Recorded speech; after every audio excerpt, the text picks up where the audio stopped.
Production for Panther Sports Talk is brought to you in part by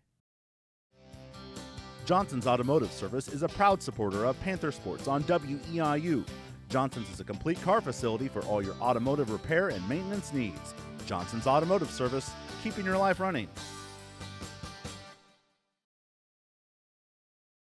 Welcome to another edition of Panther Sports Talk right here on WIU. I'm your host, Rich Moser. We're talking baseball and softball once again, and we'll start with head coach Angie Nicholson from the softball team. And still on the road, Coach. Next week when we come back and have the show, we'll be able to finally talk about what it's like to play games on Williams Field. You guys will have a game out there on this Thursday. But you guys got your first taste of the Ohio Valley Conference for you guys as a coaching staff, and it was on the road. And it was the format where you play a doubleheader on one day against the other division. You played Jacksonville on Saturday, came back and played Tennessee Tech a doubleheader on Sunday. Is that, I'm guessing, is that something a little bit new for you, or did you guys do that in other leagues that you played in as well? No, that was new. So that was rough. I mean, it was, just, I don't know, 8-9 hours down to Jack State, and then turn around, play them a doubleheader, and then get on the bus and travel another 4.5 hours to get to Cookeville to play Tech. So, yeah, that's a lot. I mean, I heard from the coach that this was something new, and I think this is the second year that they've done it, and it goes up for revote. I'm not sure if I like it or not. I don't know. I guess we'll, see what happens in the next few weeks. But I think that was probably one of the longest trips. That is your longest. I'll tell you that for sure. A lot of us have been on that. Hopefully you guys will vote, and you won't have to face that again. But you guys go in that, and you get off to your first weekend. You come out 2-2, which I know isn't where you want to be, but those games are on the road. So I guess anytime you can, to use a mantra I know a lot of other coaches use, anytime you can get wins on the road, those are good wins in conference play. And I knew Jack State was going to do, they were going to be a good, strong team. They're batting close to 350 when we came into them with 30 home runs. So we expected to see a strong offense from Jack State. And we saw a lot. We saw that second game that was a loss for us. It went down as a loss, but there were so many positives that we got out of that game. Being down and coming back and fighting back and battling in that seventh inning. I mean, we had a runner on second, and we had a hard ground shot to third base to end the game, but we were right there ready to win it, and we were able to throw a freshman, Hannah Rocker, in that game for the last 4 innings or last 3 innings, and she did fantastic.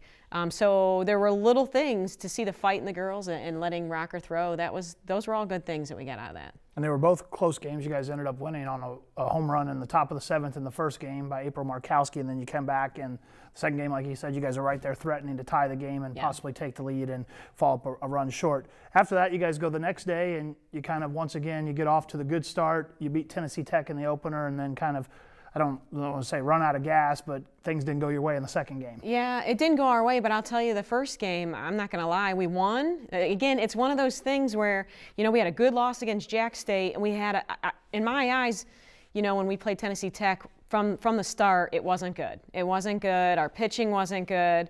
We weren't hitting the ball. We were really trying to find every way to manufacture runs, and that's what we did. I mean, we're squeezing, we're stealing, and we're doing everything because we just were not hitting the ball well.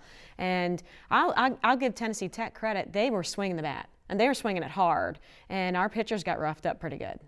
Now, you talked about the fact that you were able to pitch a freshman pitcher out there that it's probably not the situation you wanted to expose her to, but down the stretch, that's going to be something that's going to be really good for you guys, especially since your 2 frontline starters are both seniors. Yeah. We did not expect to throw her that quickly because I'm just starting to get her arm going again.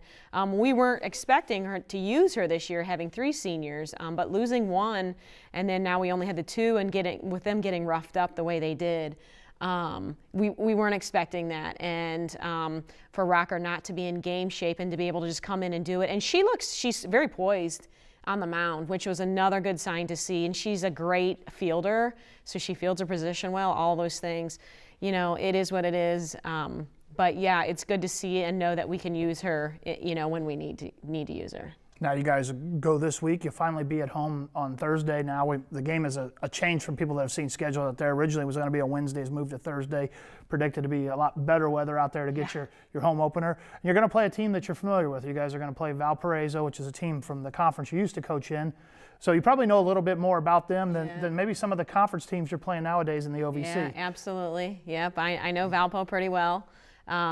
Jordan Stevens is a newer coach there, and I know his philosophy and what he does. And Valpo, I will say this: Valpo is a team in the Horizon League that always somehow comes out with wins, and they fight real hard, and they have good luck, in postseason. Then after that, you guys are once again, unfortunately, on the road for OVC play. You guys are at Murray State, which moves into now divisional games, and the way it works is each team plays in divisional, and you play 3 games. A regular series, 2 on Saturday, 1 on Sunday. I guess, have you guys looked ahead to Murray State at all, or do you kind of looking right now at the film from this past weekend and looking at little things you want to tweak yourself before you scout for the weekend? Yeah, no, we haven't really looked towards Murray State. We need to focus on us right now because, like I said, our hitting, it was not good this weekend, and we need to go back to fundamentals, go back to basics, and get that fixed before we even look to Murray State. All right, Coach. Well, good luck down there at Murray State this weekend. A reminder, the Panthers' home opener finally. I know it's almost 2 months into the season, and you didn't think probably you'd be playing your home opener close to April, but it'll be this Thursday against Valparaiso, 4 o'clock out there at Williams Field. Be right back with This Week in EIU Athletics. WEIU is your home for Eastern Illinois Panther sports. Panther football. Here comes the blitz. Jimmy's going to throw it deep down the middle. Laura's out there. Got it. And he's on his way. Garoppolo burns the blitz. Touchdown, Eastern Illinois. Panther basketball. All the way. Laid it up. No. Another dunk. Petrowski again. Back-to-back rebound dunk. Panther greats. WEIU is your home for Panther sports. Panther fans, here's what's going on in Panther athletics. Baseball now 6-17 on the season and 2-4 in OVC play, as they went 2-2 last week in non-conference play. They lost at Southern Illinois 3-2 and won 2 out of 3 games at Coach's Stadium against Indiana, Purdue, Fort Wayne. Softball finally got their OVC season underway. They're now 20-9 overall and 2-2 in OVC play. They split road series at Jacksonville State and Tennessee Tech. Men's tennis now 2-2 in OVC play and 5-6 overall. As they went 1-1 this past week, they won over Tennessee Tech 5-2 and lost to Jacksonville State 5-2. Women's tennis with their first OVC win of the season. They're now 1-2 in OVC play and 7-2 overall as they defeated Jacksonville State 5-2. Now here's what to watch for this week. On Thursday, softball finally gets a home game at Williams Field. They'll take on Valparaiso at 4 o'clock. On Friday, baseball begins a 3-game series at Coach's Stadium against OVC rival Jacksonville State, with Game 1 starting at 3 o'clock. On Saturday, track with their first outdoor meet of the season. They're in Carbondale, Illinois for the Southern Illinois Invite. Men's and women's tennis are in Clarksville, Tennessee for a match against OVC rival Austin Peay, with the women's match starting at 10 and the men's match starting at 1 in the afternoon. Baseball with Game 2 of their 3-game series at Coach's Stadium against Jacksonville State. That game is slated to start at 1 o'clock.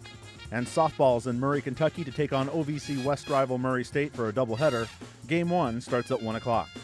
On Sunday, women's golf begins a 3-day run at the Western Kentucky Invite in Bowling Green, Kentucky. Men's and women's tennis continue OVC road play. They're at Murray State with matches starting at 10 in the morning. Baseball wraps up their 3-game series at Coach's Stadium against Jacksonville State at 1 o'clock. And softball concludes their 3-game series at Murray State with that game slated to start at 1 o'clock. On Monday, women's golf with Day 2 at the Western Kentucky Invite. On Tuesday, women's golf wraps up competition at the Western Kentucky Invite. And baseball is in Normal, Illinois for a night game against Illinois State at 6 o'clock. For Panther Sports Talk, I'm Ramin Kabasioun. Welcome back to Panther Sports Talk. We're now joined by EIU baseball coach Jimmy Schmitz. And Coach, unlike Angie for the softball team there, you guys were actually finally able to be at home, sleep in your own beds, and get a series at home. You guys took 2 out of 3 from IPFW. So I guess good, first of all, that you guys were able to get back at home and had great weather on Friday and a nice crowd out there, I thought. It was. I told the team before the game, I don't know if we've ever had that good of weather for the home opener. So, and being able to score a lot of runs this weekend, I think is going to help our confidence going into the last 2/3 of the season. But crowd was great, weather was great. Able to play IPFW, it was kind of a long story, but brought them back here instead of traveling that weekend. So anytime you can play at home, I think our record at home is about 660 something. So There's nothing magical to why people win when they're at home more. So it was just nice to have an easier weekend for our guys as we've been on the road a lot. You guys did a good job. You talked about bouncing back and getting confidence. That kind of happened in 2 of the 3 games this weekend. You guys got up early on Friday night, and then IPFW kind of rallied, and then you guys pulled away at the end. Same thing happened on Sunday, and you guys put together an 11-run inning in the 7th, which really put the game out of reach. Yeah, I mean, that was probably the happiest I was about the whole weekend. We had some good individual performances. We had some good defensive plays. I thought we played great defense on Friday, but we really have been a team that maybe only in 2 of the games that we didn't really fight hard to the end. So the guys are doing a good job of getting back in the game and then taking advantage of maybe a mistake or a bad pitch. So, you know, yesterday 7-1. I mean, here we are after a bad game on Saturday. It's cold. You know, there wasn't a lot to say other than we need to kind of, you know, inch back into this game. And we did. Some big hits, Dimitri Taylor, Cameron Barra. 2 guys that we just expect to drive in runs are doing it. So, you know, we're excited that we're able to do that, so the team knows in another OBC weekend, if we're down late in the game, we can come back. We've done it in the past. Yeah, one of the guys I was going to ask you about is Dimitri. He ended up having hit over 300 for the weekend, but all of his hits were ones that drove in runs and ones that did exactly what you want a big, strong guy in the middle of the lineup to do, doubles and triples there. I know you prefer if he gets them over the fence, that way they can run all the way around, but anyway, driving in runs, so that good production there in the middle of the lineup. Yeah, I kind of kidded him the other day that the little Frankie Perron's got 3 times as many home runs as he's got, 3-1. But, you know, we actually talked about that before the weekend started, was that, I mean, no matter what coach, if you're, you know, Dino Babers in football this year, if Jimmy doesn't play well like he did, then you're not good. And if our 4-hitter doesn't act like a 4-hitter, you know, if our closer doesn't come in and do a guy, you know, we're not good coaches. So, you know, we flipped Caleb to the leadoff spot on Sunday, and really Dimitri is really driving in runs in crucial situations. So that's a great feeling, knowing you got a guy that can hit it out at any time, but really an RBI guy. We get a couple other things a little more shored up. I think we're going to be really looking good. Now, the bullpen I thought was good for you guys most of the weekend. I think one guy on Saturday kind of unfortunately ended up wearing it as part of the game. But I thought the rest of the guys, especially guys that you'll be OVC guys for you in terms of being out of the bullpen, I thought you got good performances from a lot of those guys this weekend. You know, we really did. And, you know, Coach Anderson, you know, we've had some little injuries, little tweaks. Troy Barton with surgery a year ago, he wasn't what we thought, or I should say he wasn't that strong coming out of the gate. So, you know, he's been real patient with what we're doing. Right now, Ben Kennedy, Troy Barton at the end of the game gives us the lefty-righty matchup. If we can get Garrison Stanger a little bit going in the right direction, maybe get lefties out, then I think we're going to feel really good. But Troy threw so well yesterday. Again, it's a year from surgery, so the ability to feel the changeup or to feel the breaking ball is what he's been lacking, and he threw both of those for strikes. So, yeah, right now we've been able to manage it around, and I think guys now know their role, feel good about it, and now the confidence is starting to come. Now you guys will have another non-conference game this week, Wednesday afternoon against St. Louis. Then you'll get back into conference play against Jacksonville State this week on a Friday, Saturday, Sunday series out there at Coach's Stadium. I guess, one, it's good to be back home, but 2, it's got to be good to break up the conference stretch a little bit with a non-conference series like IPFW, and then you had success in that series. Yeah, I mean, I told the team, you know, really even after Austin Peay, I said, hey, this off weekend can't come at a better time with a couple injuries, some lineup maneuvering, you know, where at least you put them out there. One did work, one didn't work, so you don't do that in a conference weekend. So very lucky with playing a team that we got some confidence in, and not lucky that we were able to make some changes that work, and now people, I think, feel much better about where they are in the lineup. Now you guys face the Jacksonville State team that I don't think is where maybe in the standings right now people thought they were going to be at the preseason. Is that something that you guys have seen, that they're kind of like you guys facing some injuries, or just things haven't clicked for them yet? Well, you know, I haven't looked at it as closely. I think they went to Edwardsville and lost 2 out of 3 there. I mean, there's the Alabamas playing up in March up in Illinois, so maybe that was all it was. It's really one of the better teams in the league. You know, to take 2 out of 3 for them anytime is good. This league is really, really getting more and more balanced. Where it used to be maybe a 4-team league, now it's up to about 7. So, it's just a balanced league, and you better have everything going together on that weekend, or you're not going to come away with 2 wins. Now, I noticed last weekend you guys juggled the lineup in terms of the way the rotation went a little bit. You put Matt Bournes back at the front end. Was that by design because it was a non-conference series, or is that something that you're really trying to juggle who's going to be the frontline guy based on what series is coming up?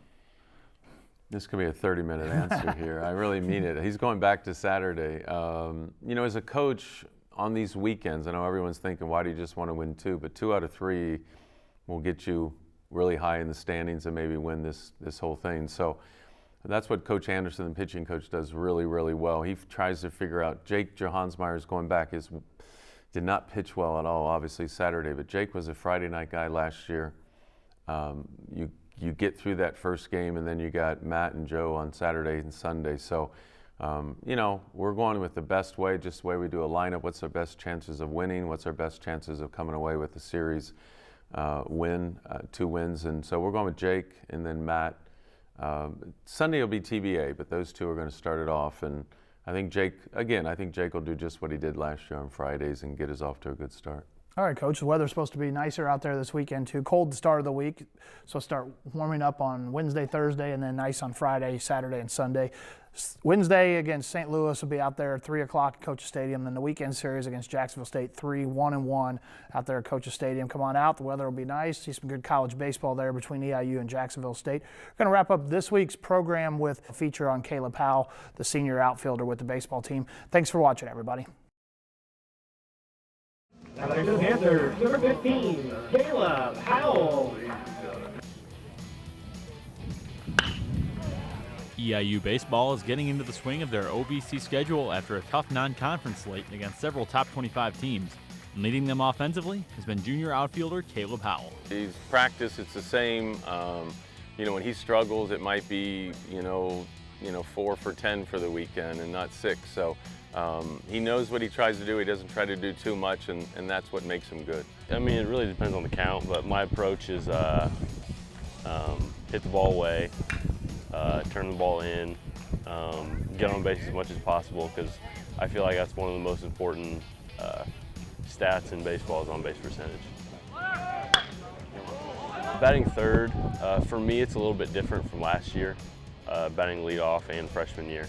But I think I've gotten used to it. I batted third a little bit in high school, but overall, I think, and being an upperclassman, I need to step up in that role and do my best at it.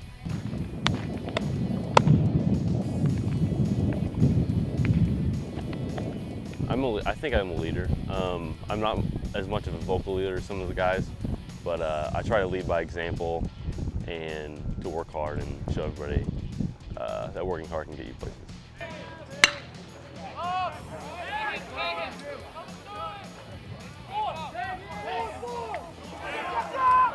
Howell has been starting in the outfield since day one and currently sits second on EIU's active roster in games played behind senior catcher Jacob Reese. And Coach Schmitz says he knew Howell could come in and contribute right away. Well, believe it or not, his grandfather wrote us a handwritten letter, and that's a true story. So we followed up on it with some leads over in the Springfield, Jacksonville area, and there it is. So, pretty simple story. When I visited here, I really like the campus. I like the atmosphere, but mainly Coach said he'd give me the opportunity to play right away, and I think that's mainly what brought me here. It's very rare. I mean, he came in ready to play. Consistent is the word that I think you could use best with him. And I mean, from day one, the tournament 2 years ago as a freshman, went to center field when Preeny got hurt. So knowing he's back, knowing he's going to bat in the whatever lineup order, you really know what you're going to get. You're never disappointed in any weekend with him. So consistency, which is what you wish you would get from everybody, but he really brings that to the EIU baseball program. I mean, that was my goal to begin with. So it's not that I expected it, but I expected it of myself. But I set that goal for myself the fall of my freshman year and succeeded. Schmitz says that even with a player as talented as Howell, there are always things that can be improved on. I would say this, I haven't. I mean, we've tried to really get him to steal a little more. He's a great runner, and maybe that's one part of the game this year we thought we could do a little better. Had some nagging knee injuries in the fall, so he wasn't able to participate in fall ball. So we really hope as we get home and the weather gets a little better that we're able to run him a little more. So, you know, he's been a hit machine for us. He gets on base, he scores runs. Now we're asking him to steal a little more and knock in runs, and right now he's doing a great job. Well, for me was, I mean, defensively to improve. It's not that I struggled, but I feel like I could do a lot better in the outfield. I feel like I have gotten better from my previous 2 years, but and my other goal is to continue to hit well at the plate.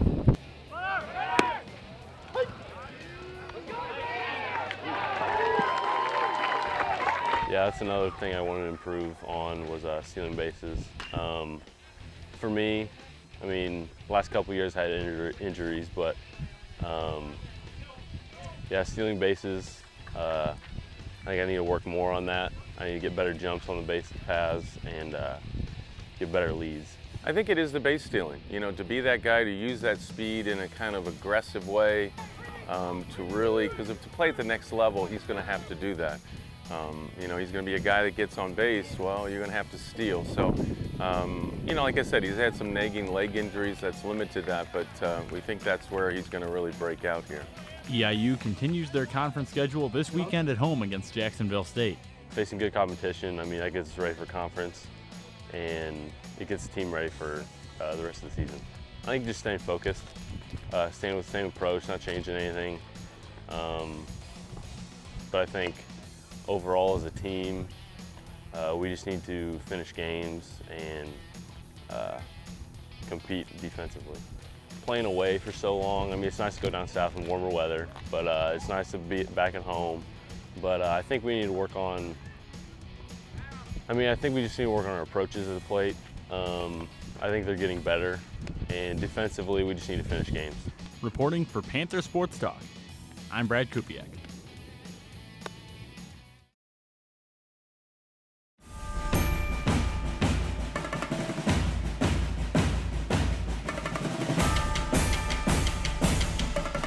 WEIU, your home for Eastern Illinois Panther Sports, presents Panther Sports Talk.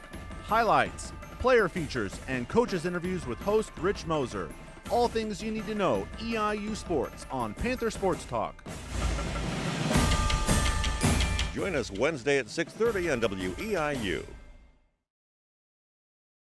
Production for Panther Sports Talk is brought to you in part by Johnson's Automotive Service is a proud supporter of Panther Sports on WEIU. Johnson's is a complete car facility for all your automotive repair and maintenance needs. Johnson's Automotive Service, keeping your life running.